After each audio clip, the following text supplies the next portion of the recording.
बिस्मिल्लाहिर्रहमानिर्रहीम। Fourth year. आज हम पढ़ेंगे चैप्टर नंबर 15। स्टार्ट करेंगे चैप्टर नंबर 15 स्टैटिस्टिकल इन्फ्रेंस और एस्टिमेशन।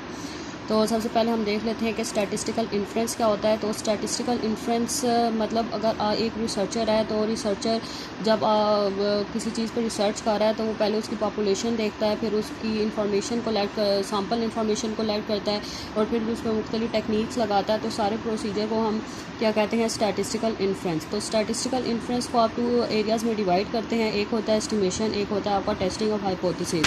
तो एस्टिमेशन में आप क्या करते हैं, एस्टिमेशन में आप एस्टिमेशन एक प्रोसेस होता है जिसमें आप अननोन पॉपुलेशन पैरामीटर को सैम्पल डाटा में से फाइंड कर रहे होते हैं। अननोन पॉपुलेशन पैरामीटर क्या होता है, आपका एक्स बार होता है, ठीक है। अननोन पॉपुलेशन पैरामीटर होता है जो आप सैम्पल में से अननोन पॉपुलेशन पैरामीटर है जो आप पैरामीटर इनडायरेक्टली जो आप फाइंड कर रहे होते हैं, ठीक है। तो मतलब होता तो पॉपुलेशन का हिस्सा है लेकिन वो आप सैम्पल में से कलेक्ट कर रहे होते हैं, मतलब इनडायरेक्टली फाइंड कर रहे होते हैं, इसीलिए हम क्या कहते हैं, अननोन पॉपुलेशन पैरामीटर। तो एस्टिमेशन में आप जो अननोन पॉपुलेशन पैरामीटर को फाइंड कर रहे होते हैं, उसको एस्टिमेट कर रहे होते हैं, तो वो जो सारा प्रोसीजर होता है वो आपका एस्टिमेशन होता है, ठीक है। तो एक्स बार को ही हम क्या कहते हैं, अननोन पॉपुलेशन पैरामीटर। और unknown population parameter sample data के अंदर से निकलता है, ठीक है। फिर हम आ जाते हैं टेस्टिंग ऑफ हाइपोथेसिस में। टेस्टिंग ऑफ हाइपोथेसिस भी एक प्रोसीजर है जिसमें आप अपनी स्टेटमेंट को एक्सेप्ट या रिजेक्ट कर रहे होते हैं, ठीक है। आपकी जो इन्फॉर्मेशन होती है, अपनी इन्फॉर्मेशन को एक्सेप्ट या रिजेक्ट कर रहे होते हैं कि आपने इन्फॉर्मेशन को अपनी एक्सेप्ट करना है या रिजेक्ट करना है। तो सारे प्रोसीजर को आप क्या कहते हैं, टेस्टिंग ऑफ हाइपोथेसिस। तो टेस्टिंग ऑफ हाइपोथेसिस आप पढ़ चुके हैं, अब आप क्या पढ़ेंगे, एस्टिमेशन पढ़ेंगे। तो अब हम आ जाते हैं एस्टिमेट्स एंड एस्टिमेटर। तो आपको इसका डिफरेंशिएट पता होना चाहिए, एस्टिमेट्स एंड एस्टिमेटर का। ये आपकी डेफिनेशन में अक्सर क्वेश्चन आता है। तो एस्टिमेट क्या होता है, आपका जो आप जो अपना एक्स बार में से सपोज आपने एक्स बार निकाला, एक्स बार जो है आपका एस्टिमेटर है, लेकिन जो एक्स बार में से जो आपका ये आंसर 6 आया ये आपका एस्टिमेट का क्या मतलब होता है, किसी मतलब अननोन पैरामीटर को फाइंड करना, ठीक है। तो जो आप एक्स बार में से जो आपका आंसर 6 आता है इसको हम क्या कहते हैं, एस्टिमेट। कि आपने एक्स बार को एस्टिमेट किया, ठीक है। तो जो एक्स बार होता है ये अननोन पॉपुलेशन पैरामीटर को हम एस्टिमेटर कहते हैं, ठीक है। जो आपका जो फार्मूला होता है एक्स बार, इस एक्स बार को हम क्या कहते हैं, एस्टिमेटर। और इसमें से जो आपका आंसर आता है इसको हम क्या कहते हैं, एस्टिमेट कहते हैं, ठीक है। अब एस्टिमेटर आपके डिफरेंट एस्टिमेटर हैं, जिस तरह एक्स बार को भी आप एस्टिमेटर कह सकते हैं, स्क्वायर को भी एस्टिमेटर कह सकते हैं और पी हेड को भी आप एस्टिमेटर कह सकते हैं, ठीक है। एस्टिमेटर वो होते हैं जो आपके सैम्पल डाटा में से निकलते हैं, ठीक है। जो सैम्पल डाटा में से आपके जो अननोन पॉपुलेशन पैरामीटर्स होते हैं उसको हम क्या कहते हैं, एस्टिमेटर। उसके बाद हम आ जाते हैं टाइप ऑफ एस्टिमेशन में। तो टाइप ऑफ एस्टिमेशन में 2 टाइप की एस्टिमेशन होती हैं, एक होती है पॉइंट एस्टिमेट, एक होता है आपका इंटरवल एस्टिमेट। तो पॉइंट एस्टिमेट जो आपका अननोन पॉपुलेशन पैरामीटर एक्स बार होता है वही आपका क्या होता है, पॉइंट एस्टिमेट। जो आपका एक्स बार होता है वो आपका क्या होता है, पॉइंट एस्टिमेशन।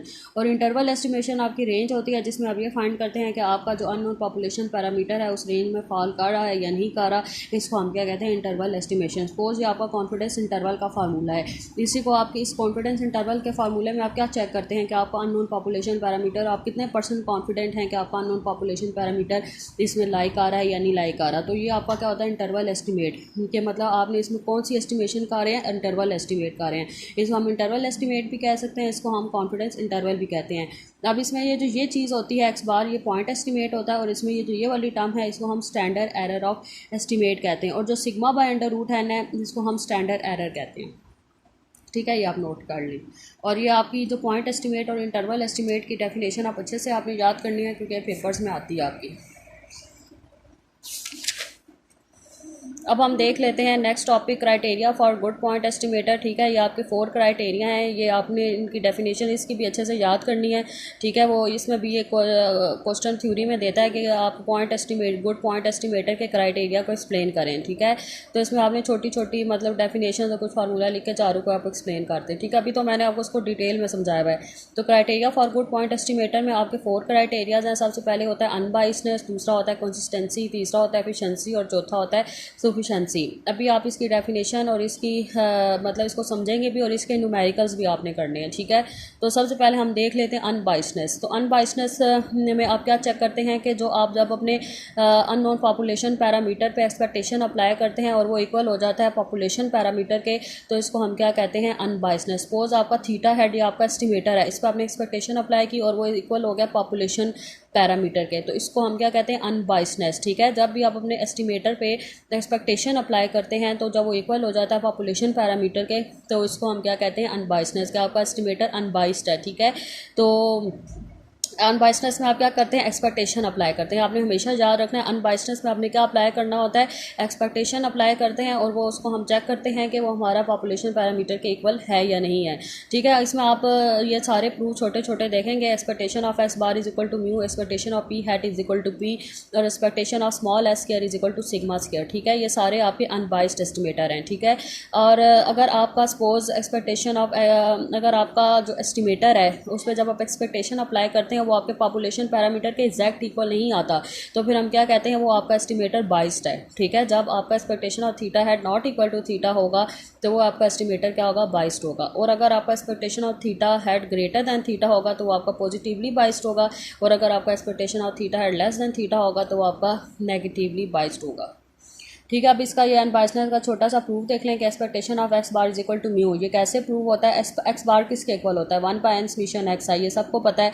अब आपने क्या करना है, अनबाइसनेस में क्या अप्लाई करते हैं, एक्सपेक्टेशन अप्लाई करते हैं। तो इस पर एक्सपेक्टेशन अप्लाई करें, तो एक्सपेक्टेशन ऑफ दोनों तरफ एक्सपेक्टेशन अप्लाई करें। ठीक है, मैंने ई अप्लाई किया दोनों तरफ। अब आप क्या करेंगे, एक्स पे आपका जो summation i is equal to 1 से एन एक्स आई का क्या मतलब है कि आपका एक्स आई एन टाइम्स आ रहा है, मतलब x1 up x2 plus up to so on xn। तो अब आप क्या करेंगे, तमाम x की वैल्यूज़ पे एक्सपेक्टेशन अप्लाई, एक्सपेक्टेशन अंदर मल्टीप्लाई हो जाएगा।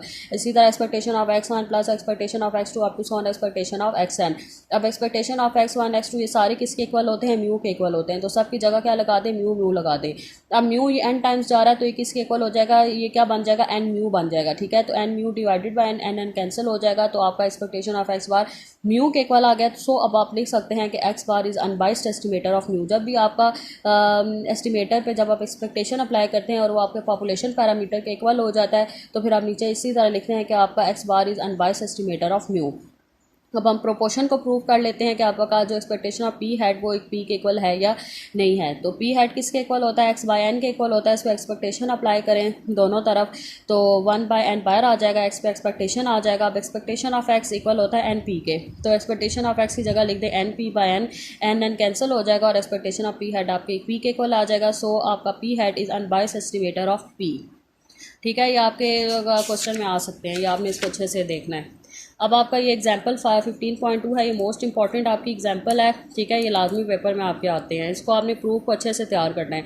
इसमें आपने ये प्रूव करना है कि जो आपका कैपिटल एस स्क्वायर है वो बाइस एस्टिमेटर होता है सिग्मा स्क्वायर के। ठीक है, आपका जो एक कैपिटल एस स्क्वायर होता है, एक स्मॉल एस स्क्वायर होता है। जो स्मॉल एस स्क्वायर होता है वो आपका अनबाइस्ड एस्टिमेटर होता है, लेकिन जो आपका कैपिटल एस स्क्वायर होता है वो आपका बाइस्ड एस्टिमेटर होता है। ठीक है, तो capital S square is a बाइस एस्टिमेटर और सिग्मा स्क्वायर, इसको हम प्रूव करेंगे। तो कैपिटल एस स्क्वायर किसके इक्वल होता है, 1/n summation i is equal to 1 से n एक्स आई माइनस एक्स बार का होल स्क्वायर। ठीक है, अब आपने क्या करना है, म्यू को माइनस भी करना है और प्लस भी करना है। ठीक है, तो जब आपने म्यू को माइनस और प्लस किया, इसकी दो टर्म्स आप बना लें। ठीक है, एक्स आई माइनस म्यू कर लें और जहाँ पे आप माइनस को कॉमन ले लें तो ये क्या बन जाएगा, एक्स बार माइनस म्यू। ठीक है, मतलब इसको ऑपोजिट को ही अगर आप ओपन करेंगे तो ये माइनस एक्स बार बन जाएगा, ये वापस प्लस म्यू बन जाएगा। ये आपकी दो टर्म्स बन गई। अब इसमें आप a माइनस बी का होल स्क्वायर का फार्मूला अप्लाई करें, a square plus B square minus 2ab। ठीक है, अब आप क्या करेंगे, एक्सपेक्टेशन को अंदर मल्टीप्लाई कर देंगे। इस पर एक्सपेक्टेशन आ जाएगा, जो पैरामीटर है उसमें n आ जाएगा, और जो वेरिएबल है इस पर n या एक्सपेक्टेशन में से एक ही आप एट अ टाइम लगाते हैं, तो आप क्या करेंगे, वेरिएबल पे समीशन लगा देंगे। अब जो आपका समीशन एक्स आई माइनस म्यू है, इसको ये क्या, अब इसको मजीद ओपन करें तो ये क्या हो जाएगा, समीशन एक्स आई और म्यू पे क्या आ जाएगा, एन म्यू। और समीशन एक्स आई किसके इक्वल होता है, एन एक्स बार के इक्वल होता है और माइनस एन म्यू। तो यहाँ से एन को कॉमन लें तो ये क्या बन जाएगा, एक्स बार माइनस म्यू। सो आपकी बाकी एस स्क्वायर में सारी चीज़ें सेम होंगी और आपने समीशन एक्स आई माइनस म्यू की जगह आपने क्या पुट कर दिया, N x bar minus mu. सो आपकी ये टर्म बाकी सेम रहेंगी, तो ये क्या आपका बन जाएगा, -2n x bar minus mu का होल स्क्वायर, क्योंकि ये दो टर्म्स हैं तो ये किस में कन्वर्ट हो जाएगा, स्क्वायर में। अब आपकी जो ये वाली टर्म है ये +n x bar minus mu का होल स्क्वायर है और ये -2n x bar minus mu का होल स्क्वायर है, ये प्लस माइनस हो जाएंगे तो ये क्या बच गया, -n x bar minus mu का होल स्क्वायर। ठीक है, अब आप इस पे दोनों लेफ्ट हैंड साइड और राइट हैंड साइड पर एक्सपेक्टेशन अप्लाई कर दें, ये क्या हो जाएगा, एक्सपेक्टेशन ऑफ एक्स के, और यहाँ पे भी क्या आ जाएगी, एक्सपेक्टेशन आ जाएगी। सो अब आपने एक्सपेक्टेशन अप्लाई कर दी तो अंदर भी आपने एक्सपेक्टेशन अप्लाई कर दी, expectation of X I minus mu का होल स्क्वायर और minus expectation of x bar minus mu का होल स्क्वायर। ठीक है, अब आपकी जो ये वाली टर्म है, expectation of X I minus mu का होल स्क्वायर, ये वेरिएंस ऑफ एक्स आई बन जाएगी और ये वेरिएंस ऑफ एक्स बार बन जाएगा। अब वेरिएंस ऑफ एक्स आई किसके इक्वल होता है, सिग्मा आई स्क्वायर के, और variance of x bar equal होता है सिग्मा स्क्वायर बाय एन के। अब समीशन सिग्मा आई स्क्वायर इक्वल होता है एन सिग्मा स्क्वायर के, तो अब आप समीशन सिग्मा आई स्क्वायर की जगह लिख देंगे एन सिग्मा स्क्वायर। सो आप यहाँ लिख दें N sigma square by N minus sigma square by N, तो एन एन कैंसिल हो जाएगा, तो यहाँ आ जाएगा sigma square minus sigma square by N.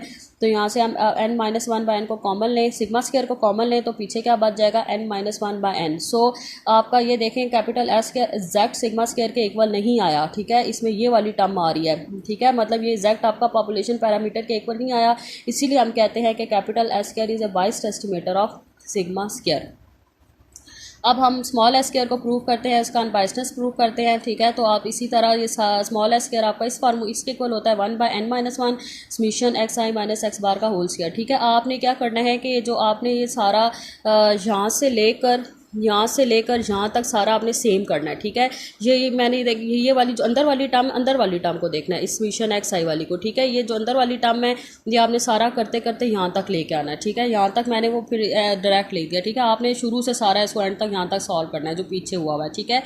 तो अब आपने क्या करना है, ये जो आपका अब आपने एक्सपेक्टेशन अप्लाई करना है दूसरी तरफ, इस टर्म पे भी एक्सपेक्टेशन आ जाएगी, इस टर्म पे भी एक्सपेक्टेशन आ जाएगी। अब ये expectation of X I minus mu किसके इक्वल है, वेरिएंस ऑफ एक्स आई, और ये किसके इक्वल होता है, वेरिएंस ऑफ एक्स बार। तो अभी आपने प्रूव किया था समीशन वेरिएंस ऑफ एक्स आई किसके इक्वल जाता है, एन सिग्मा स्क्वायर के इक्वल जाता है। तो यहाँ पे आप क्या लिखते हैं, एन सिग्मा स्क्वायर, और ये क्या हो जाएगा एन, और वेरिएंस ऑफ एक्स बार क्या होता है, सिग्मा स्क्वायर बाय एन होता है। तो एन एन कैंसिल हो जाएगा, तो पीछे आके क्या बच गया,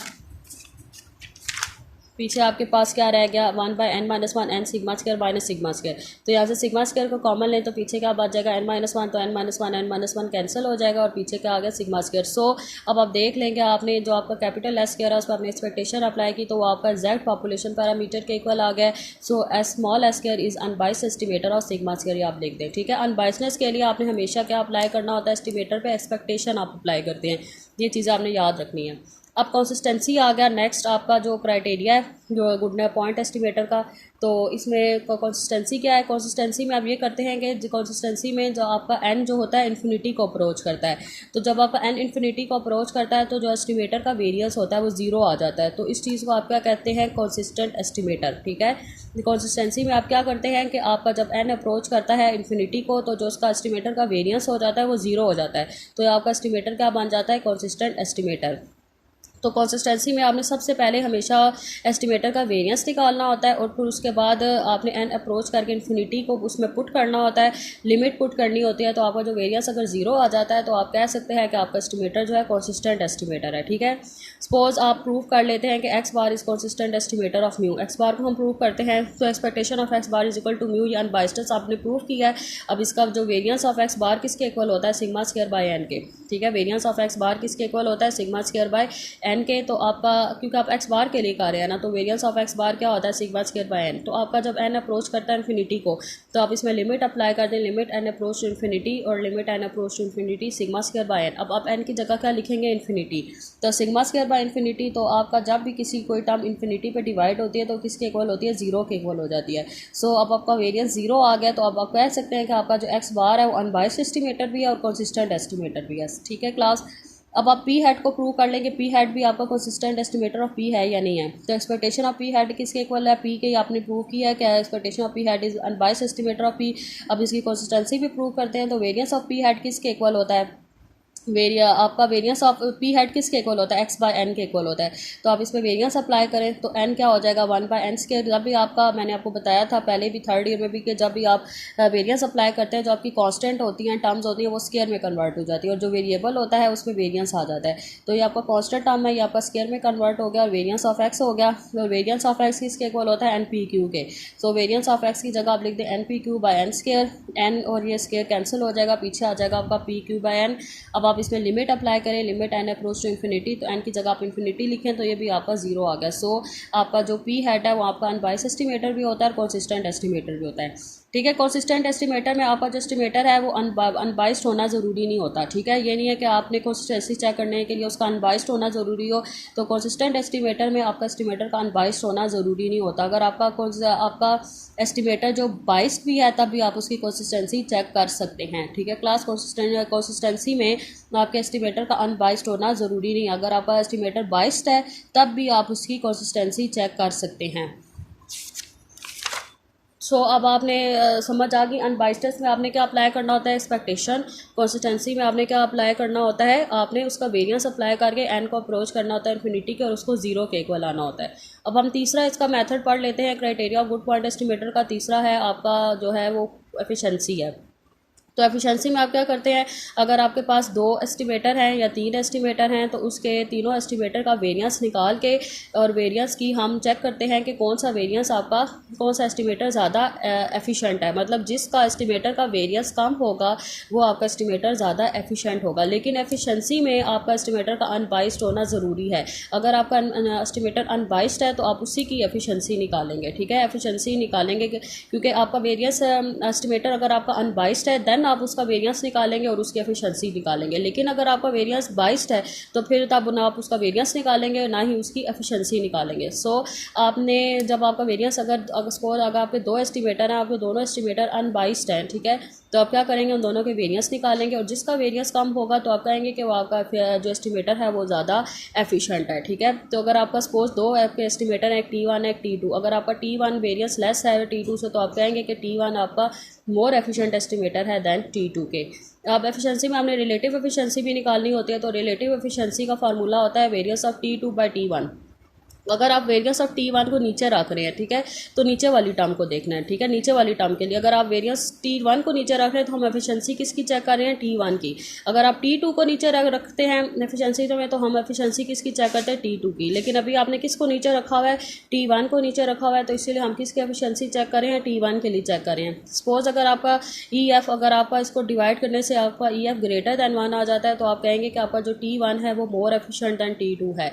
लेकिन अगर आपका E1 लेस दैन 1 आ जाएगा तो फिर आप कहेंगे कि आपका जो T1 है वो फिर उसमें आपका T1 लेस एफिशिएंट है और आपका T2 है वो मोर एफिशिएंट है। लेकिन अगर आपका इक्वल आ जाता है, इक्वल टू 1 आ जाता है तो इसका मतलब है कि दोनों ही एफिशिएंट हैं, ठीक है क्लास। अगर आप एफिशिएंसी अगर हम मीडियन और मीन की चेक करें, वेरिएंस ऑफ मीडियन और मीन की चेक करें, ठीक है, तो वेरिएंस ऑफ मीडियन किसके इक्वल होता है, लैम्डा स्क्वायर बाय 2n के, और वेरिएंस ऑफ x बार, ठीक है, ये मैंने इसको डिवाइड किया तो मल्टीप्लाई का साइन लगा दिया क्योंकि वो जब आप डिवाइड होता है तो वो ऊपर जाते हैं तो टर्म्स, सपोज आपने डिवाइड का साइन लगाया तो सिग्मा स्क्वायर बाय n है, लेकिन जब उसको मल्टीप्लाई में कन्वर्ट करते हैं तो वो जो आपका n होगा वो ऊपर जाके नीचे डिवाइड हो रहा है तो ऊपर जाके मल्टीप्लाई हो जाएगा। तो वेरिएंस ऑफ x बार क्या होता है, सिग्मा स्क्वायर बाय n के। तो आपने डिवाइड किया तो वो जो सिग्मा स्क्वायर बाय n था तो वो n ऊपर जाके मल्टीप्लाई हो गया, तो क्या हो गया, n बाय सिग्मा स्क्वायर आ गया। तो आपका सिग्मा स्क्वायर कैंसिल हो गया, n बाय n भी कैंसिल हो गया, तो लैम्डा बाय 2 आ गया। तो आंसर इसका आंसर आया 1.51। अब ये देखिए ग्रेटर दैन 1 है तो हम किसके लिए, जो नीचे टर्म होगी उसी के लिए हम चेक करते हैं। तो ग्रेटर दैन 1 आ गया। सो आपका जो वेरिएंस ऑफ x बार है more efficient than variance of median है। अगर ये लेस दैन 1 आता तो आपका x बार लेस एफिशिएंट होता मीडियन से, तो उसका में मीडियन आपका क्या होता, ज़्यादा एफिशिएंट होता। तो इस तरह आप इसमें एक तो आप जस्ट वेरिएंसेस से भी चेक कर सकते हैं एफिशिएंसी, या रिलेटिव एफिशिएंसी से भी आप एफिशिएंसी चेक कर सकते हैं। फिर उसके बाद ये छोटी छोटी इसमें डेफिनेशन है, ये अक्सर पेपर में पूछ लेता है, जिसका मिनिमम वेरिएंस अनबाइस्ड एस्टिमेटर, तो जिसमें आपका एस्टिमेटर का वेरिएंस मिनिमम हो उसका मिनिमम वेरिएंस अनबाइस्ड एस्टिमेटर कहते हैं। और मोस्ट एफिशिएंट एस्टिमेटर, जिसका एस्टिमेटर ज़्यादा वेरिएंस मिनिमम हो उसका मोस्ट एफिशिएंट एस्टिमेटर कहते हैं। क्रैमर राव इनइक्वालिटी, इसको भी आपने देखना है कि जिस the variance of theta hat can not become smaller than certain lower bound of a variance equal to this lower bound is called minimum variance. This result is given by Cramer Rao inequality, ठीक है। फिर उसके बाद आ जाता है best linear unbiased estimator. तो best linear unbiased estimator को हम ब्लू भी कहते हैं। ब्लू क्यों कहते हैं, बी बेस्ट से मतलब बी, लीनियर से मतलब एल, अनबाइस्ड से मतलब यू और एस्टिमेटर से मतलब ई। तो हम बेस्ट लीनियर अनबाइस्ड एस्टिमेटर को शॉर्ट वर्ड्स में हम ब्लू भी कहते हैं। तो इसमें क्या होता है, अगर आपका एस्टिमेटर लीनियर भी है, अनबाइस्ड भी है, और वो आपका अनबाइस्ड एस्टिमेटर भी, एक तो लीनियर भी है और ऊपर से अनबाइस्ड एस्टिमेटर भी है और उसमें मिनिमम वेरिएंस भी इसका बन रहा है, तो ये एस्टिमेटर आपका क्या होता है, ब्लू होता है। एक तो लीनियर भी है, अनबाइस्ड भी है, ऊपर से उसका वेरिएंस भी मिनिमम है, तो ये आपका एस्टिमेटर क्या होता है, ब्लू होता है, मतलब बेस्ट लीनियर अनबाइस्ड एस्टिमेटर। उसके बाद हम आ जाते हैं मीन स्क्वायर एरर में। तो मीन स्क्वायर एरर क्या चीज़ है, ये अक्सर आपके पेपर में मीन स्क्वायर एरर की डेफिनेशन है, ये इसका प्रूफ आता है पेपर में आपका, ठीक है, छोटा सा प्रूफ है। तो इसमें मीन स्क्वायर एरर क्या चीज़ है, मीन स्क्वायर एरर में आप अगर सपोज आपका एस्टिमेटर बाइस्ड है तो फिर आप उस पर कौन सी टर्म अप्लाई करते हैं, मीन स्क्वायर एरर से मीन स्क्वायर एरर अप्लाई करके आप उसकी एफिशिएंसी चेक कर सकते हैं, ठीक है। सपोज अगर आपके 2 एस्टिमेटर हैं वो आपके बाइस्ड है तो आप दोनों एस्टिमेटर का क्या करेंगे, मीन स्क्वायर एरर निकालेंगे, फिर उन दोनों को आपस में कंपेयर करेंगे। तो बाइस एस्टिमेटर के लिए आप मीन स्क्वायर एरर को निकाल के कंपेयर करते हैं और अनबाइस एस्टिमेटर में आप वेरिएंसेस को अप्लाई करते हैं, जो सिंपल वेरिएंस का आपका फार्मूला है। तो मीन स्क्वायर एरर किसके लिए अप्लाई होता है, कब अप्लाई होता है, जब आपके वेरिएंस एस्टिमेटर बाइस्ड होते हैं। तो मीन स्क्वायर एरर का फार्मूला होता है expectation of theta hat minus theta. Theta head आपका जो होता है पैरा एस्टिमेटर होता है और थीटा आपका क्या होता है, पॉपुलेशन पैरामीटर होता है। तो थीटा हेड माइनस थीटा को माइनस करके होल स्क्वायर करके इस पर आप एक्सपेक्टेशन अप्लाई करते हैं। एक तो इसका ये भी फार्मूला है, एक इसका ये भी फार्मूला होता है mean square error is equal to variance of theta hat plus bias का होल स्क्वायर। मतलब जब वेरियंस होता है और बाइस का होल स्क्वायर होता है वो मीन स्क्वायर एरर के इक्वल होता है। ठीक है, इसको हम प्रूव कर लेते हैं।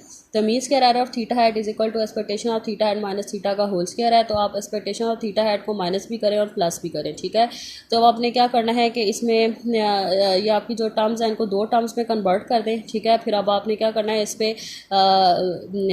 ए प्लस बी का होल स्क्वायर अप्लाई करें और साथ एक्सपेक्टेशन को भी सबके साथ ओपन कर दें। ठीक है, तो ये A square plus B square plus 2ab, उसके बाद जो आपका ये एक्सपेक्टेशन ऑफ थीटा हेड, ये आपकी जो ये टर्म है ये जीरो के इक्वल है। सो आपके पीछे ये दो टर्म्स रह गई, expectation of theta hat minus expectation of theta का whole square plus expectation of theta hat minus theta का होल स्क्वायर। तो ये टर्म आपका है वेरियंस ऑफ थीटा और ये जो आपकी अंदर वाली टर्म है इसको हम बाइस कहते हैं और उस पर होल स्क्वायर। ठीक है, तो ये आपका प्रूफ हो गया है mean square error variance plus bias का होल स्क्वायर होता है। ठीक है, एफिशिएंसी में आपका एस्टिमेटर का अनबाइस्ड होना ज़रूरी है। अगर आपका वेरियंस एस्टिमेटर अनबाइस्ड है तब भी आप उसकी एफिशिएंसी निकाल सकते हैं। मीन स्क्वायर एरर आपके सिलेबस में नहीं है, जस्ट आपने इसकी डेफिनेशन और इसका ये प्रूव करना है। ठीक है, अगर इसमें कोई ऐसा आपके सिलेबस में नहीं है कि अगर आपका सपोज बाइस्ड आ गया तो उस केस में आप मीन स्क्वायर एरर अप्लाई करेंगे। ठीक है, मीन स्क्वायर एरर में जस्ट आपने इसकी डेफिनेशन करनी है और इसका प्रूव करना है, लेकिन आपके सिलेबस में जस्ट आपने वेरियंसेस से करना है। अगर आपका एस्टिमेटर अनबाइस्ड है दैन उसके आप वेरियंस निकाल के एफिशिएंसी निकालेंगे। फोर्थ स्टेप है आपका अब आपका पॉइंट आ गया इसमें, जो 4 टाइप है उसकी क्राइटेरिया गुड पॉइंट एस्टिमेटर की वो सफिशेंसी है। ठीक है, तो सफिशेंसी में आप क्या करते हैं कि आपकी जो आपका एस्टिमेटर होता है उस एस्टिमेटर को आप कन्वर्ट करते हैं पैरामीटर में और वेरिएबल्स में। ठीक है, तो अगर आपका एस्टिमेटर कन्वर्ट हो जाता है पैरामीटर में और वेरिएबल में तो वो आपका जो एस्टिमेटर होता है वो सफिशेंट एस्टिमेटर होता है। ठीक है, तो ये सपोज सबसे पहले अगर आपका एस्टिमेटर है, सबसे पहले आपने उसमें लाइक्लीहुड अप्लाई करना है, उसको आपने एन टाइम लेके जाना है। ठीक है, तो उसके बाद जब आप उसको एन टाइम लेके जाएंगे तो उस पर जब आपके एक तो ये आपकी पैरामीटर की टर्म बन जाएगी जी थीटा हेड माइनस थीटा, ये आपकी पैरामीटर की टर्म है। तो दूसरी टर्म में जिसका जस्ट आपका वेरिएबल होगा। ठीक है, h(x1) up to so on xn, ये क्या होता है, वेरिएबल। तो जब आपका पैरामीटर और वेरिएबल में दो टर्म्स बन जाएंगे सफिशिएंसी में तो वो आपका एस्टिमेटर होता है सफिशिएंट एस्टिमेटर। हम इसी एक एग्जांपल देख लेते हैं, उसने आपको ये फंक्शन दिया हुआ है, पाइजॉन एस्टिमेटर है। पाइजॉन का ये आपका पाइजॉन डिस्ट्रीब्यूशन का ये आपका फंक्शन है। ठीक है, तो उसको आपने इस पाइजॉन डिस्ट्रीब्यूशन के फंक्शन को आपने प्रूव करना है कि आपका जो x बार है वो sufficient estimator of theta head है। ठीक है, मतलब इसमें आपका एक टर्म पैरामीटर की और दूसरी वेरिएबल की बनती है या नहीं है। तो सबसे पहले ये आपका जो फंक्शन है इसको आप n टाइम लेके जाएँ। ठीक है, तो इस पर आप प्रोडक्ट अप्लाई कर लें, प्रोडक्ट 1 से n e⁻ theta head by x1 factorial. अब आपने इसको n टाइम लेके जाना है, मतलब e minus theta x1 by x1 factorial plus e minus theta x2 by x2 factorial up to so on e minus theta x2 by xn factorial. ठीक है, जब आप इसको xn तक ले जाएंगे तो उसमें स्पीशीज़ में इसको कन्वर्ट कर दें। तो ये जब आप इसको n टाइम तक लेके जाते हैं तो ये n थीटा बन जाएगा और ये समीशन xi बन जाएगा और ये x1 से xn फैक्टोरियल बन जाएगा। अब आपने क्या करना है, n की पावर समीशन xi और समीशन xi फैक्टोरियल को मल्टीप्लाई भी करना है, डिवाइड भी करना है इस टर्म में। सो e की पावर माइनस n थीटा, अब थीटा में आपने एन समीशन एक्स आई को यहाँ पे मल्टीप्लाई किया और इस टर्म में आपने इसको डिवाइड किया है, इस समीशन एक्स आई फैक्टोरियल को इस टर्म में आपने मल्टीप्लाई किया और यहाँ पे आपने क्या कर दिया, डिवाइड कर दिया। अभी देखें आपकी दो टर्म्स बन गई हैं, ये टर्म आपकी पैरामीटर की बन गई है जिसमें जस्ट पैरामीटर है और इस टर्म में जस्ट आपके वेरिएबल है। ठीक है, आपको कोई पैरामीटर, ये थीटा आपका पैरामीटर है। ठीक है, तो इसमें आप देखें आपको जस्ट वेरिएबल नज़र आ रहे हैं और इसमें आपको पैरामीटर नज़र आ रहे हैं। तो वेरिएबल के टर्म में आपको कोई पैरामीटर आपका नहीं होना चाहिए। तो अब आपका ये टर्म क्या बन गया, जी थीटा हेड थीटा, और ये आपका क्या बन गया, h(x1) से xn। सो अब आप कह सकते हैं कि आपका x bar is the sufficient estimator of theta. ठीक है क्लास, अब आप यहाँ तक इसको देख लें, समझ लें। अगर आपको कोई चीज़ क्लियर नहीं होती तो फिर आप मुझसे पूछ लें।